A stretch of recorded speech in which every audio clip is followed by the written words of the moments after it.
देश को एक राष्ट्र में तब्दील करने की बात करता है तो वो संविधान विरोधी होता है, देश विरोधी होता है। तो मेरा पहला सवाल ये है कि क्यों ना मोहन भागवत को, जो 2014 के बाद आजादी की बात करते हैं, जेल भेज दिया जाए, बड़े घर, जो असल में इनकी जगह मुझे लगता है बनेगी भी जब कांग्रेस सत्ता में एक बार फिर से आएगी। कुछ गलतियां हमसे हुई हैं, बड़ी कोशिश सवाल ये है कि बार बार इस देश के संविधान पर उंगली उठाने वाले ये लोग, बार बार इस देश की लोकतांत्रिक आत्मा पर प्रतिघात करने वाले ये लोग, बार बार इस देश के उन नेताओं को और उन हजारों लाखों लोगों की कुर्बानी पर सवाल उठाने वाले ये लोग, जो हिंदू राष्ट्र की बात करके वादों को सिद्ध करने के लिए किसी भी हद तक जाने को तैयार है, क्यों इन संविधान विरोधी लोगों को, जो असल में अपने उस भौतिक वजूद के स्थापना के तुरंत बाद से इस देश की जड़ों को खोखला करने में लगे रहे, ये वो लोग हैं जिन्होंने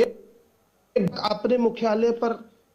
देश का झंडा नहीं लगाया, ये वो लोग हैं जो फिरंगियों से पेंशन लेते थे, उनकी फौज में लोगों को भर्ती करवाते थे, मुस्लिम लीग के साथ सरकारें चलाते थे, और तो और ये वो लोग हैं जिन्होंने इस देश की स्वतंत्रता के आंदोलनों को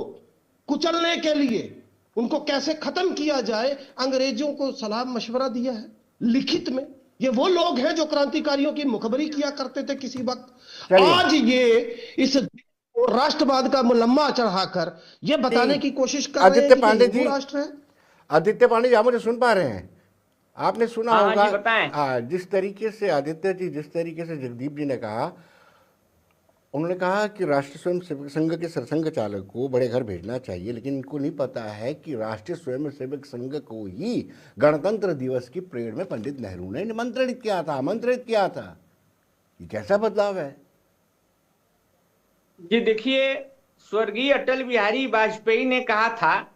कि ये भारत कोई भूमि का टुकड़ा नहीं है, ये जीता जाता राष्ट्र पुरुष है जी। ये वंदन की धरती है, ये अभिनंदन की धरती है, ये तर्पण की धरती है, ये अर्पण की धरती है। यहाँ नदी नदी गंगा, कंकड़ कंकड़ शंकर है। हम जिएंगे तो भारत के लिए और मरेंगे तो भारत के लिए, और मरने के बाद भी गंगा में